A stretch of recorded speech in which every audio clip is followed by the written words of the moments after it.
The lawyer didn't even look up when he said it, like it was just another number on a page, like it didn't just flip my entire life upside down. The party legally responsible for the $1 million debt is Lucas Hale. And just like that, every head in the room turned toward me, not shocked, not confused, just satisfied, like they had been waiting for someone to blame, and I had finally stepped into the role they'd written for me years ago. My mother didn't hesitate.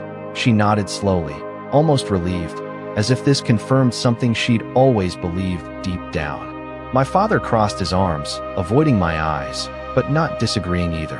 And the empty chair at the end of the table, the one that should have belonged to my brother Dylan, said more than anyone else in that room ever could. He wasn't there. Of course he wasn't. He never was when things fell apart. That had always been my job. I remember sitting there, staring at that polished wood table, hearing the faint hum of the air conditioning, and thinking how familiar this all felt. Not the debt, not the number, but the pattern. Dylan makes a mess, and somehow, it circles back to me.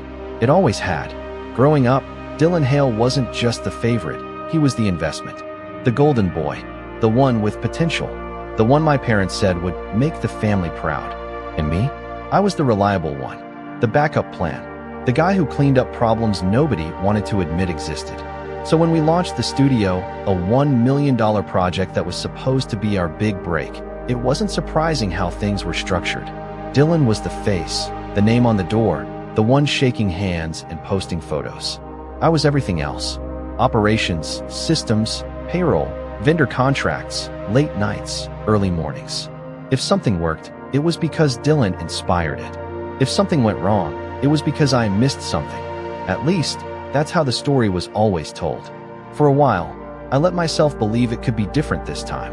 The studio was doing well at first. Clients were coming in, revenue was growing, and for a brief moment, it felt like maybe we were actually building something real. Together. But then the cracks started showing. Small at first. Payments that didn't line up. Contracts I didn't recognize. Expenses that didn't make sense. I brought it up once, carefully, trying not to sound accusatory.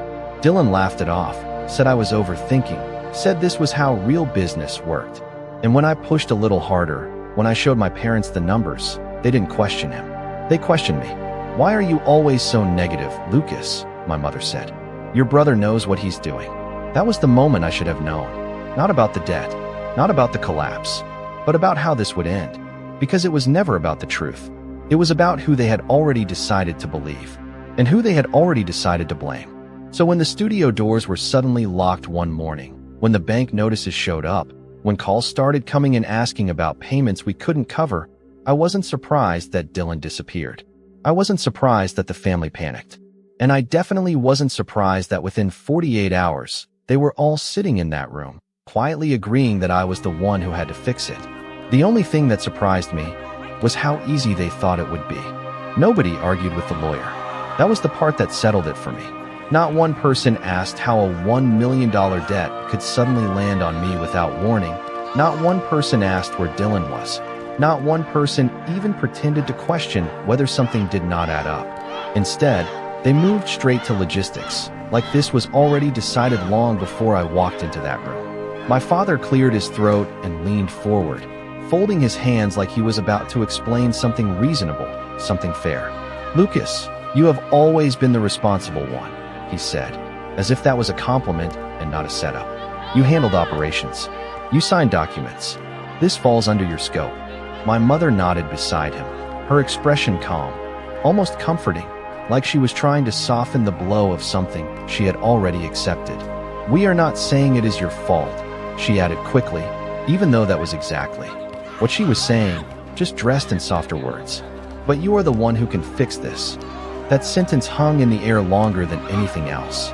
Not who caused it, not who created the mess, just who was expected to clean it up. And somehow, that had always been me.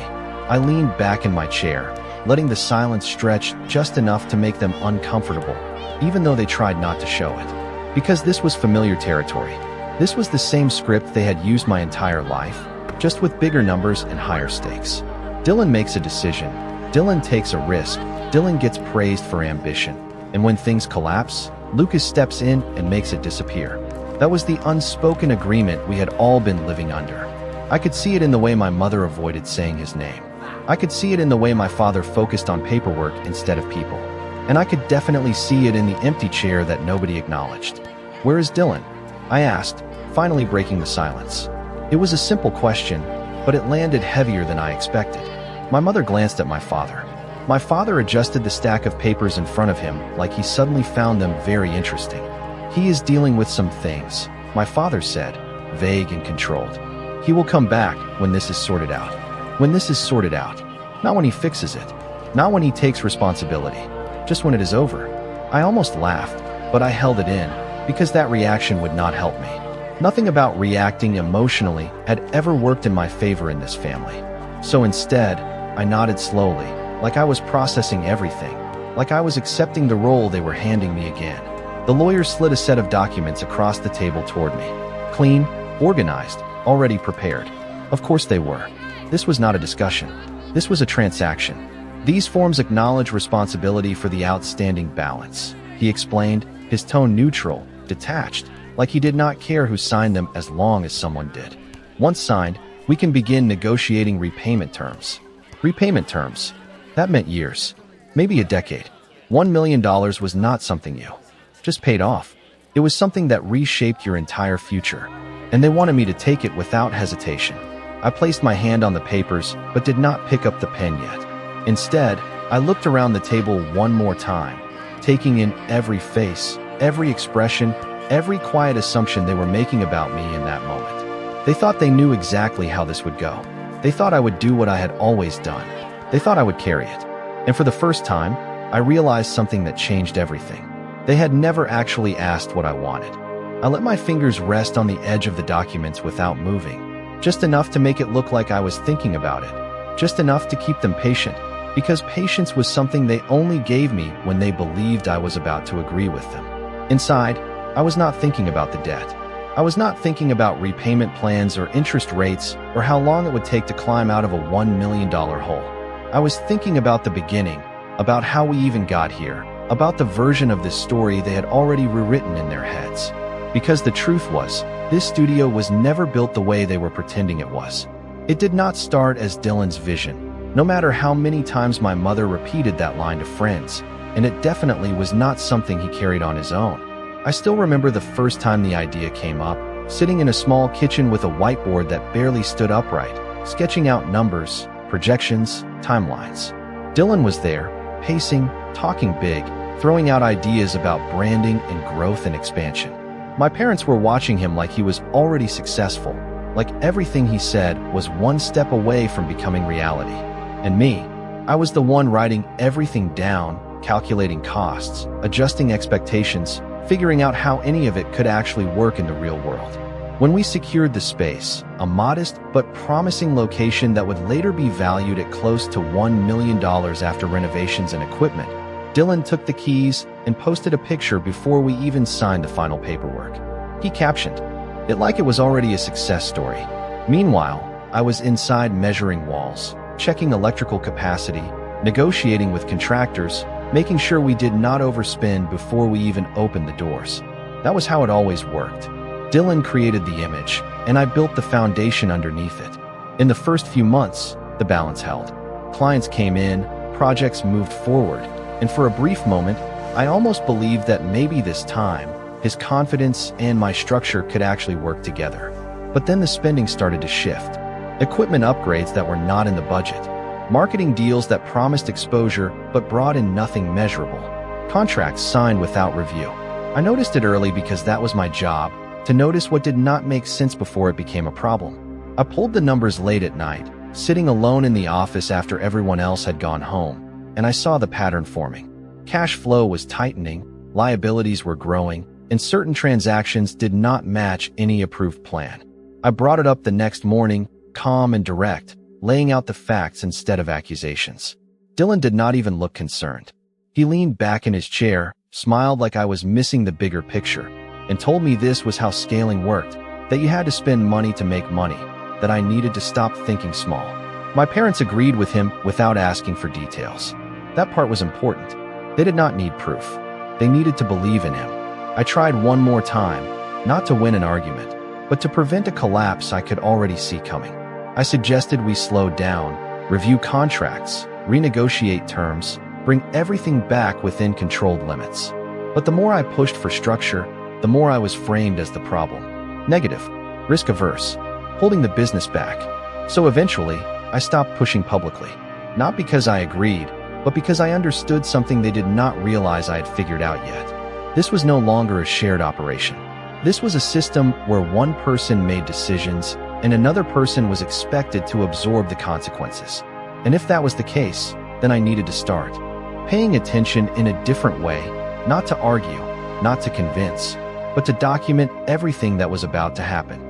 Once I stopped trying to convince them, everything became clearer, almost quiet in a way that felt dangerous because I was no longer reacting, I was observing. And when you step back like that, patterns stop hiding.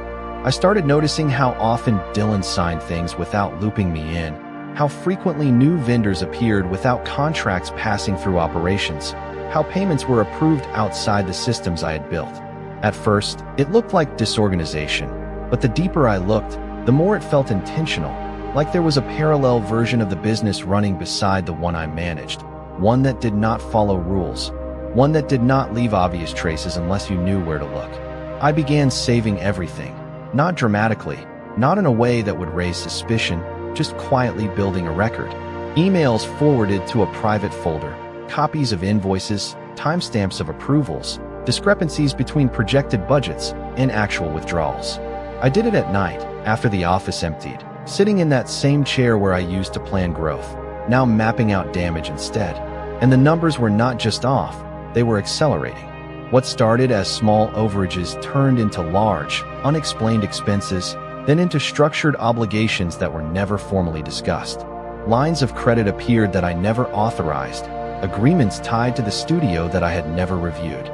That was the moment I realized this was no longer about poor decisions. It was about risk being taken without accountability. I confronted Dylan one more time, not emotionally, not accusing, just direct and controlled. I showed him the data, the gaps, the commitments that did not align with anything we had agreed on. He did not deny it, which somehow made it worse. He leaned forward, lowered his voice like he was explaining something I was supposed to finally understand, and told me this was how you move fast. That hesitation was the reason most people never built anything meaningful, that he was pushing us to the next level. And then he said, something that stayed with me longer than anything else. He said, "You worry too much because you think you are responsible for everything." That line told me everything I needed to know, because it meant he did not think he was responsible at all. After that, I stopped asking questions out loud. I let him keep talking, keep signing, keep presenting the image of success that everyone else wanted to believe in. My parents continued to support him without hesitation, repeating his language like it was proven strategy instead of unchecked risk. Clients still came in, but behind the scenes, the structure was weakening in ways they could not see. And then came the night everything shifted from theory to reality. I remember it clearly because it was so ordinary at first. I left the office around 9 in the evening, everything still running, nothing visibly wrong, just the usual tension sitting under the surface. The next morning, I pulled into the parking lot and immediately knew something was different. The front doors were locked, not just closed, but secured with a notice taped across the glass. Inside, the lights were off, equipment still in place, everything frozen like someone had hit pause. I stood there for a moment, reading the notice twice, then a third time, letting the words settle in. Financial hold, pending review, access restricted. My phone started ringing before I even finished processing it. Vendors, clients, numbers I did not recognize, all asking the same question in different ways, all expecting answers I did not have. And Dylan, the one person who should have been there, the one person whose decisions had led to this exact moment, was nowhere to be found. Not in the office, not answering calls, not responding to messages. He was gone, and for the first time, there was no one standing between his choices and the consequences, except for the role they had already decided I would play. The calls did not stop that morning. They multiplied, each one carrying a different version of the same pressure. Invoices overdue, contracts in breach, accounts frozen, and every voice on the other end assuming I had answers because I was the one who had always handled operations, the one who had always fixed things before they reached this point. But this time was different because I knew exactly why it had happened, and more importantly, I knew I was not the one who created it. I stood in that parking lot longer than I should have, phone buzzing in my hand, watching employees slowly arrive, confused, whispering to each other as they read the notice on the door, looking at me like I was supposed to explain it all. And for a brief moment, I felt the weight of expectation settle in again, that familiar pressure to step forward and take control, to reassure everyone, to start solving. But instead I did something I had never done before. I said nothing. I told them to go home for the day, that we would update them soon, keeping my voice calm, controlled, giving just enough information to hold things together without committing to anything I had not verified. Then I got in my car and drove straight to my parents' house, because I already knew how this was going to unfold, and I wanted to be there when the narrative started forming. When I walked in, they were already in the living room, sitting too close together, phones on the table, expressions tight with concern but not confusion, which told me they had already been talking, already building a version of events before I even arrived. My mother stood up immediately. "Lucas, what is going on with the studio?" she asked, her tone urgent but not surprised. That detail mattered. They were not shocked that something had gone wrong. They were just waiting to assign it. I explained exactly what I saw, the notice, the calls, the financial hold, keeping it factual, leaving out assumptions, giving them a chance to respond with reason instead of emotion. My father listened quietly, nodding at certain points, but I could see the shift happening behind his eyes, the same calculation I had seen my entire life, not about what was true, but about what made sense within the story they already believed. "This is serious," he said finally, leaning back, exhaling slowly. "If the accounts are frozen, then the bank must have identified irregularities." Irregularities. A clean word for a messy situation. My mother stepped in right after, her voice softer but more direct. "Lucas, you were managing the operations. You had access to everything." There it was. Not a question, a transition. I felt it lock into place in that moment. The direction this was going to take, not based on evidence, but on roles that had been defined long before any of this happened. "Where is Dylan?" I asked again, keeping my tone even, watching their reactions closely. My father hesitated just long enough to confirm what I already suspected. "He is not reachable right now," he said. "But this is not about him avoiding anything. This is about fixing the situation." Fixing the situation. Again, not finding the cause, not holding the right person accountable, just containing the damage. And once again, that responsibility was being redirected toward me. My mother reached for my hand, a gesture that might have felt supportive if I did not recognize what came with it.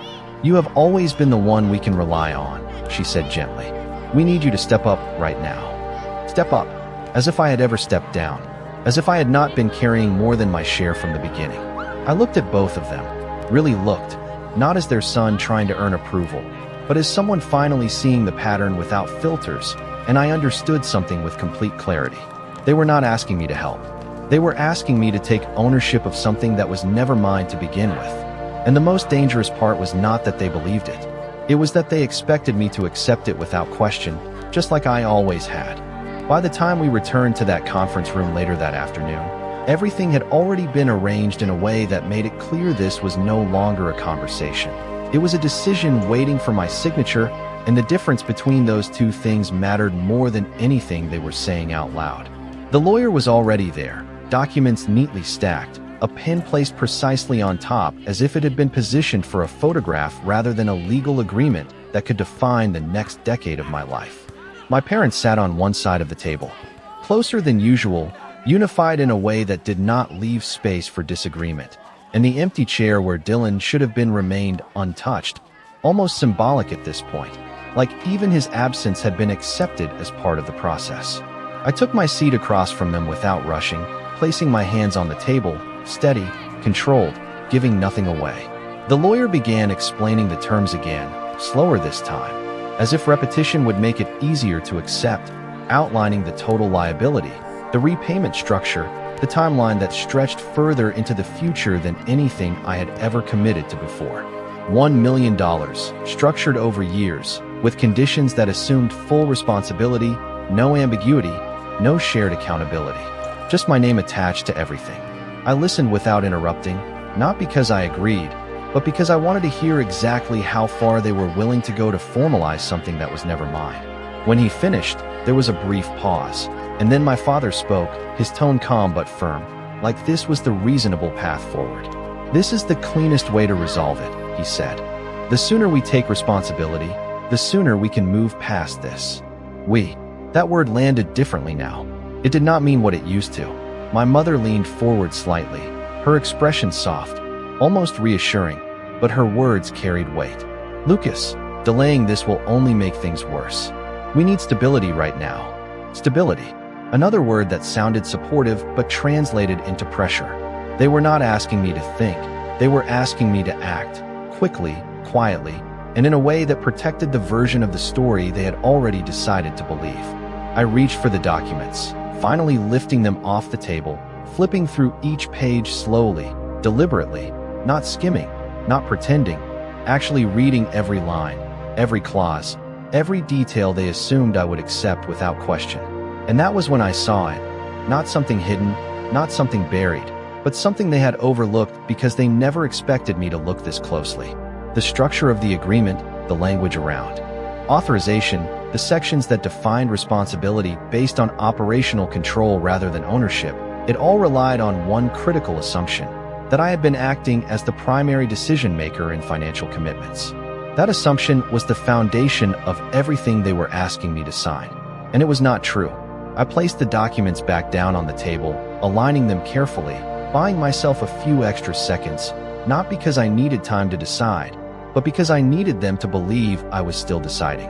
"If I sign this," I said slowly, looking at the lawyer, then at my parents, "there is no reversal, correct?" The lawyer nodded without hesitation. "That is correct. This would be a binding acknowledgement of responsibility." Binding. Final. Exactly what they wanted. I nodded once, as if that confirmed something for me, and reached for the pen. My mother exhaled quietly, relief already settling in before anything was even signed. My father relaxed slightly in his chair, tension easing now that the outcome he expected was within reach. I held the pen above the paper for a moment, just long enough to make it feel real, just long enough to let them believe this was unfolding exactly the way it always had. And then I lowered it to the page, not rushing, not hesitating, writing my name in steady, deliberate strokes, completing the signature they had been waiting for, the one they thought would lock everything in place. When I finished, I set the pen down gently and slid the documents back across the table. No one noticed the small detail I had added before signing. Not yet, because they were too focused on the fact that I had signed it all. And that was exactly what I needed. The shift in the room was immediate the moment I slid the signed documents back across the table. Not dramatic, not loud, but subtle in a way that revealed everything I needed to see. Shoulders relaxed, tension dissolved, eyes no longer searching for answers because they believed they had already secured one. My mother leaned back first, her hand resting lightly on the table as if she had just stabilized something fragile. "This is the right decision," she said softly, more to reassure herself than anyone else. My father nodded in agreement, already moving on mentally, already thinking in terms of resolution rather than responsibility. The lawyer gathered the documents with quiet efficiency, stacking them neatly, giving a small professional nod that suggested closure. To them, this was over. The problem had been contained, assigned, managed. They had done what they believed was necessary, and I had done what they expected. But what they did not realize was that nothing had actually been resolved, not in the way they thought. Because while they were focused on the signature, they had completely overlooked the condition attached to it. The one line that reframed everything without drawing attention to itself. The one detail that turned their certainty into something much more fragile. I did not point it out. There was no reason to. Not yet. Instead, I stood up calmly, adjusting my jacket, maintaining the same controlled demeanor I had carried into the room. "I will handle the next steps," I said, keeping my voice even, giving them exactly what they wanted to hear, the continuation of the role they believed I had accepted. My father gave a short nod, approving, as if this confirmed everything he had said earlier. My mother smiled faintly, relief now fully visible. Neither of them asked what that meant. Neither of them asked how I planned to handle it. Because in their minds, the path forward was already defined. I walked out of the room without rushing, the sound of the door closing behind me quieter than expected, almost insignificant compared to what had just been set in motion. The hallway felt different now, not because anything had changed physically, but because for the first time, I was not carrying their version of the story with me. I stepped outside, took a breath, and pulled out my phone, not to return any of the missed calls, not to explain anything to vendors or clients, but to send a single message to the one person who had been waiting for this exact moment. Within minutes, I was on my way to the bank, documents in hand, not the ones they had prepared, but the ones I had been building quietly for weeks. The records, the contracts, the signatures, the timeline that told the full story instead of the simplified version they had accepted. The meeting was already scheduled. I had set it up the night before, long before anyone asked me to sign anything, long before they believed they had secured control over the situation. Because the truth was, I had not walked into that room to decide whether I would take responsibility. I had walked in knowing exactly what I was going to do. When I arrived, the conference room at the bank was already prepared, a different kind of setting, one where details mattered more than assumptions, where documents were not just symbols, but evidence. The representative greeted me professionally, unaware of the full context, but ready to review whatever I placed in front of them. I sat down, opened my folder, and began laying everything out in a precise order, not rushing, not skipping steps, allowing the structure to speak for itself. Ownership records, authorization logs, financial discrepancies, contract timelines, each piece aligning with the next in a way that did not require explanation, only attention. As I placed the final document on the table, I looked up and said, "Before we proceed with any repayment structure, there is something you need to verify." And for the first time since this started, I was not responding to their version of events. I was about to define the real one. The bank representative did not interrupt me as I finished speaking, but I could see the shift in his posture the moment the documents in front of him began to connect in a way that did not match the version he had been given earlier that day. He picked up the first file, scanning it quickly at first, then slowing down as he moved to the second, then the third, his attention sharpening with each page. There was no confusion in his expression, only recognition, the kind that comes when a narrative starts to break under the weight of actual evidence. "These authorization logs," he said carefully, tapping one page with his pen, "they indicate that multiple financial commitments were made without operational approval." I nodded once. Correct.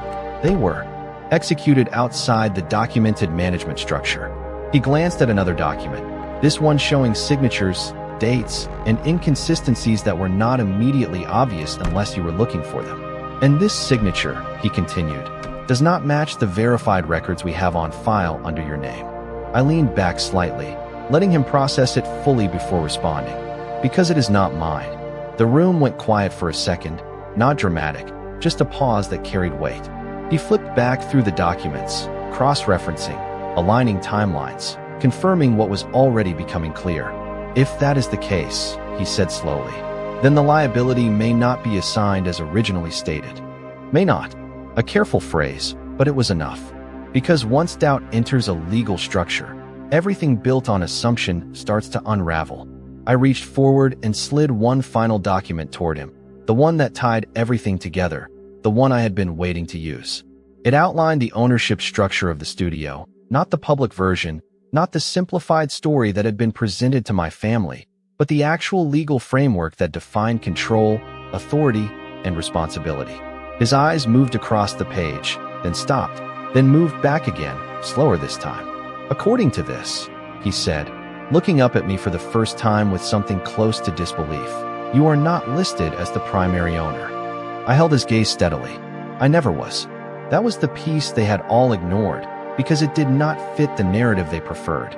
Dylan was the face, the name, the one they believed was leading everything. But legally, structurally, the situation was far more complex and far more controlled than anyone realized. The representative sat back slightly, processing the implications, recalculating everything he had been told just hours earlier. "If ownership and authorization do not align with the original claim," he said, choosing each word carefully, "then the responsibility for the debt must be reassessed." Reassessed meant reviewed, verified, restructured. It meant nothing was final. It meant the signature I had just placed on that.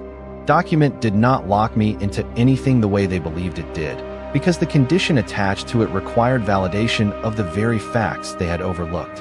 And those facts did not support their version of events.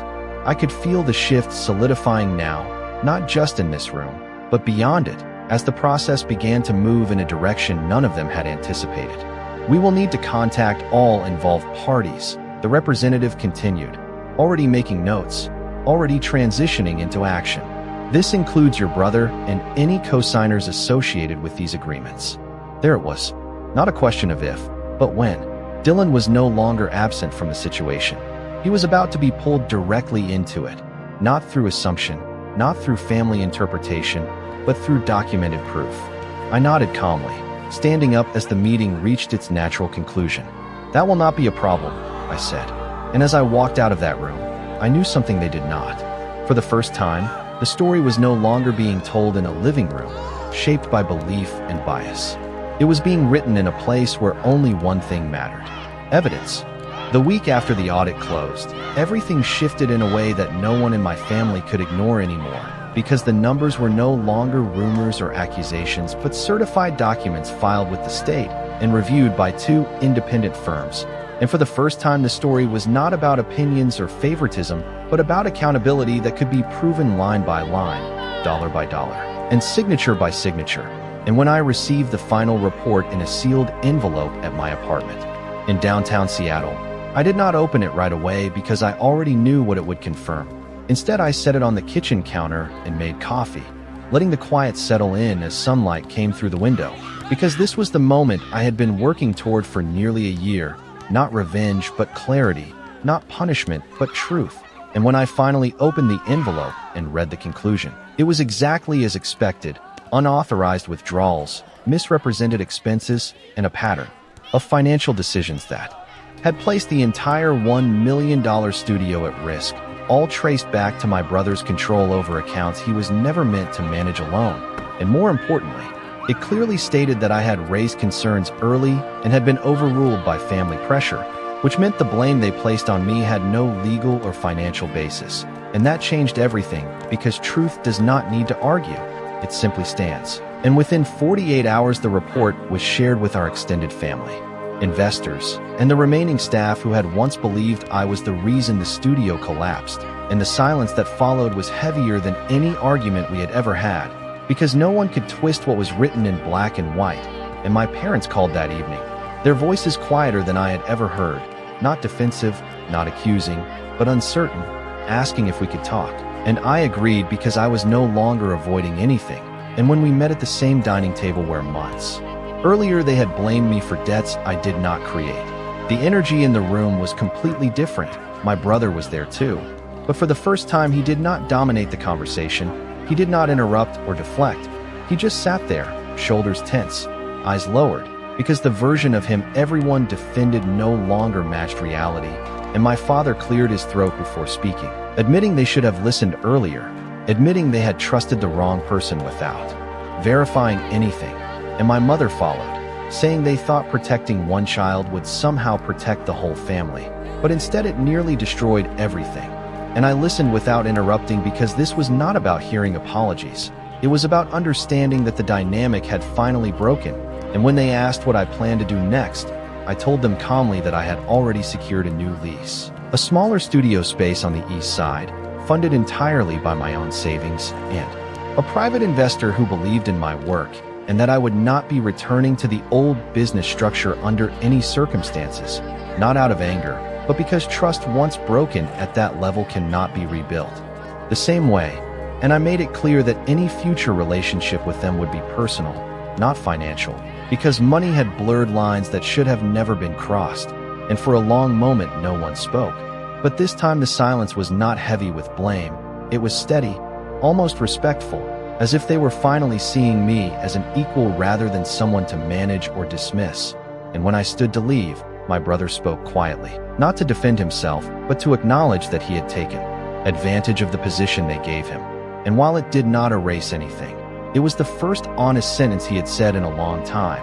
And I nodded once before walking out, not because everything was fixed, but because everything was finally clear. And as I stepped into the cool evening air and headed toward my car, I realized something simple but powerful. I did not lose a $1 million studio. I walked away from a system that refused to see the truth until it had no other choice. And now, for the first time, I was building something that belonged entirely to me, not just in ownership, but in integrity. In this emotional and dramatic take on family betrayal and financial collapse within deeply connected family stories, the responsible brother becomes the unexpected scapegoat after a $1 million creative studio falls into crisis caused by the golden boy brother whose unchecked decisions reshape everything.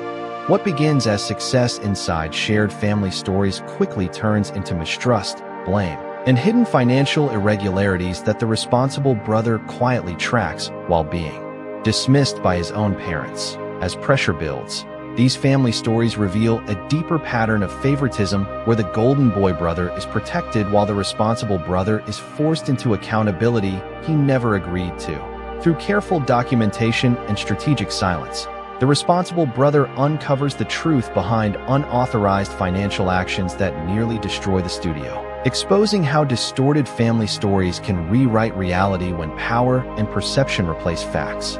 When legal and financial review begins, these family stories shift from emotional accusations to verified evidence, showing that responsibility was misassigned and that the real structure of control was misunderstood from the beginning. In the final turning point of these family stories, the responsible brother steps away from a broken system not out of revenge but clarity, rebuilding his future independently while the consequences of the golden boy brother's actions finally surface. This narrative reflects how fragile trust can become within family stories when money, expectation, and favoritism collide, leaving lasting impact on relationships, accountability, and personal identity. Character 1. Adult white male, early 30s, calm focused expression, average build, wearing a simple dark business casual outfit, standing front-facing, realistic portrait photography style, soft natural lighting, neutral background, subtle serious demeanor, professional appearance. Cinematic realism, high detail skin texture. Character 2. Adult white male, early 30s. Confident but tense expression, average build, wearing a stylish modern casual outfit with a light designer jacket, front-facing pose, realistic portrait photography style, soft studio lighting, neutral background, sharp facial detail, cinematic realism, high resolution. Scene 1. A tense financial confrontation inside a modern glass-walled office conference room at night. Character 1 stands on one side holding printed financial documents with a calm but firm posture while Character 2 faces him across the table with defensive body language, scattered papers, and a laptop open showing frozen accounts and alarming numbers. A third unseen corporate force implied through legal documents and bank notices on the table. Atmosphere heavy with betrayal and rising tension. Cinematic lighting with reflections on glass. Dramatic silence before escalation. Scene 2. Character 1 in his daily life, early morning inside a quiet apartment kitchen, sitting alone at a table reviewing financial reports and spreadsheets on a laptop. Soft natural sunlight coming through the window, coffee beside him. Expression focused and analytical, emphasizing discipline and responsibility. City skyline faintly visible outside. Calm but mentally intense environment. Scene 3.